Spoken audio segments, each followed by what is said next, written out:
আসসালামু আলাইকুম। আপনারা যদি লক্ষ্য করেন তাহলে দেখতে পাবেন যে বাইন্যান্স অফিসিয়াল টুইটার অ্যাকাউন্ট থেকে গতকালকে একটা অ্যানাউন্সমেন্ট করেছে যে বাইন্যান্স হোল্ডার এয়ারড্রপ হিসাবে হাইপার টোকেনটা দিবে।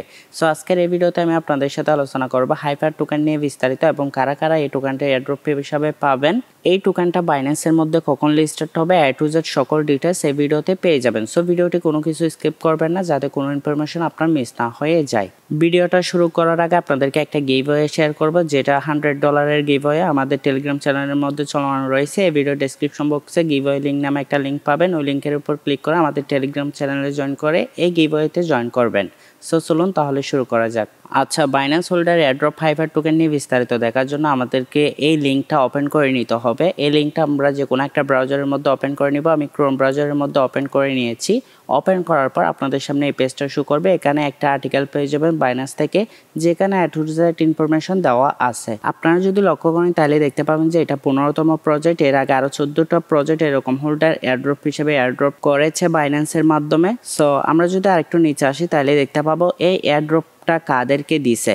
মূলত যারা এপ্রিলের 14 তারিখ থেকে 17 তারিখের মধ্যে তাদের বিএনবি ফ্লেক্সিবল অথবা লকেটে সিম্পল আর্নের মধ্যে রেখেছিল, তারাই কিন্তু এই এয়ারড্রপের জন্য এলিজিবল হবে এবং তাদেরকে লিস্টিংয়ের মিনিমাম 1 ঘন্টা আগে তাদের স্পট অ্যাকাউন্টে হাইপার টোকেনটা ডিস্ট্রিবিউশন করে দিবে। হাইপার টোকেনটা বাইন্যান্সের মধ্যে কখন লিস্টেড হবে সে বিষয়টা যদি আমি আপনাদের সাথে শেয়ার করি, সেটা হচ্ছে আজকে অর্থাৎ 22শে এপ্রিল একটা ইউটিসি টাইম অর্থাৎ বাংলাদেশ টাইম যদি হিসাব করি তাইলে 7টা বাজে, অর্থাৎ সন্ধ্যা 7টা বাজে কিন্তু বাইন্যান্সের মধ্যে এই টোকেনটা লিস্টেড হবে বাংলাদেশ টাইম এবং ইউএসডিটি, ইউএসডিসি, বিএনবি, fdusd, 𝐄𝐬𝐬 অর্থাৎ টোটাল 5টা ট্রেডিং পেয়ারের মধ্যে এই টোকেনটা বাইন্যান্সের মধ্যে আপনি চাইলে ট্রেডিং করতে পারবেন।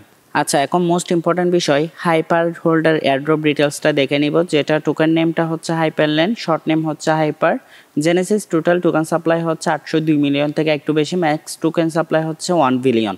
হোল্ডার এয়ারড্রপ হিসাবে রিওয়ার্ড দিবে 2.49% অর্থাৎ 20 মিলিয়ন হাইপার টোকেন। যখন বাইন্যান্সের মধ্যে এই টোকেনটা লিস্টেড হবে অর্থাৎ আজকে সন্ধ্যা 7টা বাজে, তখন হচ্ছে টোটাল সার্কুলেটিং সাপ্লাই থাকবে 175 মিলিয়ন থেকে একটু বেশি। সো আশা করি বুঝতে পেরেছেন। এখন মোস্ট ইম্পর্টেন্ট বিষয় কারা কারা এই এয়ারড্রপের জন্য এলিজিবল হবেন সেটা আমি আবারও বলে দিচ্ছি। যারা এপ্রিলের 14 তারিখ থেকে 17 তারিখের মধ্যে আপনাদের বিএনবি ফ্লেক্সিবল অথবা লকেটের মধ্যে সিম্পল আর্নের মধ্যে ছিল, তারাই কিন্তু এই এয়ারড্রপের জন্য এলিজিবল হবেন। ভবিষ্যতে আপনারা কীভাবে এয়ারড্রপের জন্য এলিজিবল হবেন সেটা হওয়ার জন্য অবশ্যই আপনার বিএনবিকে সিম্পল আর্নের মধ্যে, সেটা হোক ফ্লেক্সিবল অথবা লকেটের মধ্যে আপনি রেখে দিবেন, তাইলে কিন্তু আপনি হোল্ডার এয়ারড্রপের জন্য এলিজিবল হবেন। কিভাবে এলিজিবল হবেন যদি আমি এক্সাম্পল আকারে আপনাদের সাথে শেয়ার করি, তাইলে দেখতে পাবেন এই এয়ারড্রপটা কাদেরকে দিচ্ছে। মূলত যারা 14 এপ্রিল থেকে 17 এপ্রিলের মধ্যে তাদের বিএনবিকে ফ্লেক্সিবল অথবা লকেট অবস্থায় রেখেছিল, তারাই কিন্তু এই এয়ারড্রপের জন্য এলিজিবল হচ্ছে। সো ধরুন আজকের দিনে আপনি আপনার বিএনবিকে সিম্পল আর্নের মধ্যে রেখেছেন, তাইলে আজকের দিনের পর থেকে যতদিন পর্যন্ত আপনি সিম্পল আর্ন থেকে আপনার বিএনবিকে আনস্টেক করে ফেলেন নাই, ততদিন পর্যন্ত আজকের দিন থেকে বাইন্যান্স হোল্ডার এয়ারড্রপের জন্য কোনো স্ন্যাপশট যদি বাইন্যান্স নিয়ে থাকে তাইলে আপনি এলিজিবল হবেন। আমি যদি আরো সহজভাবে বলি, আজকের তারিখ হচ্ছে 22শে এপ্রিল, মনে করেন আপনি আজকে স্টেক করেছেন, ধরেন 26 তারিখ থেকে 29শে এপ্রিল পর্যন্ত একটা স্ন্যাপশট তারা নিয়েছে, মনে করেন আপনি আনস্টেক করেন নাই, তাইলে কিন্তু আপনি এলিজিবল হবেন এবং আপনি এয়ারড্রপ হিসাবে যে টোকেনটা দিবে ওই টোকেনটা রিসিভ করবেন। আচ্ছা, আশা করি আপনারা হাইপারলাইন এয়ারড্রপ সম্পর্কে বিস্তারিত বুঝতে পেরেছেন এবং সবকিছু জেনেছেন। যদি আপনাদের কোনো প্রশ্ন থাকে অবশ্যই কমেন্ট করে জানাতে পারেন। এখন আমরা হাইপারলাইন সম্পর্কে জানবো। হাইপারলাইন হলো একটি পারমিশনলেস ইন্টারঅপারেবিলিটি প্রোটোকল যা বিভিন্ন ব্লকচেনের মধ্যে মেসেজ এবং অ্যাসেট ট্রান্সফার সম্ভব করে কোনো সেন্ট্রালাইজ ইন্টারমিডিয়ারির প্রয়োজন ছাড়াই।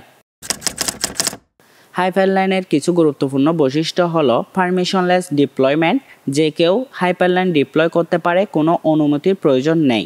Modular security, interchange security modules ISM ব্যবহার করে নিজের প্রয়োজন অনুযায়ী সিকিউরিটি কনফিগার করা যায়। Multi VM support, EVM, SVM এবং COSM, WASM সহ বিভিন্ন ভার্চুয়াল মেশিনের মধ্যে কমিউনিকেশন সম্ভব করে তোলে। হাইপারলাইন দিয়ে যেভাবে আপনি শুরু করতে পারেন, ওয়ার্প রাউটস ব্যবহার করে টোকেন ব্রিজিং, জেনারেল মেসেজ প্যাশিং এর মাধ্যমে চেইনের মধ্যে মেসেজ পাঠানো, ইন্টারচেইন অ্যাকাউন্টস ব্যবহার করে রিমোট চেইনে স্মার্ট কন্ট্রাক্ট কল করা, হাইপারলাইন ডিপ্লয় করে নিজের চেইনে হাইপারলাইন সেট আপ করা। হাইপারলাইনের মূল কম্পোনেন্ট হলো মেলবক্স, যা মেসেজ পাঠানো ও গ্রহণ করার জন্য ব্যবহৃত হয়। রিলেয়ারগুলো এই মেসেজগুলোকে এক চেইন থেকে অন্য চেইনে ডেলিভারি করে থাকে। হাইপারলাইন এক্সপ্লোরার ব্যবহার করে আপনি মেসেজ ট্র্যাক করতে পারবেন, ট্রানজ্যাকশন হ্যাশ দেখতে পারবেন, মেসেজ আইডি অথবা অ্যাড্রেস দিয়ে সার্চ করতে পারবেন। হাইপারলাইনের ইন্টারচেইন সিকিউরিটি মডেলস ISM ব্যবহার করে আপনি নিজের অ্যাপ্লিকেশনের জন্য কাস্টম সিকিউরিটি মডেল কনফিগার করতে পারবেন। হাইপারলাইন ডিপ্লয় করতে হলে আপনাকে কিছু ধাপ অনুসরণ করতে হবে। কিগুলো সেট আপ করা, কন্ট্রাক্ট ডিপ্লয় করা, ভ্যালিডেটর ও রিলেয়ার চালানো, টেস্ট মেসেজ পাঠানো, ওয়ার্প রাউট ডিপ্লয় করা। পরিশেষে হাইপারলাইন একটি শক্তিশালী টুল অর্থাৎ স্ট্রংগেস্ট টুল, যা ডেভেলপারদের জন্য ক্রস চেইন অ্যাপ্লিকেশন তৈরি করতে সহজ করে তুলবে।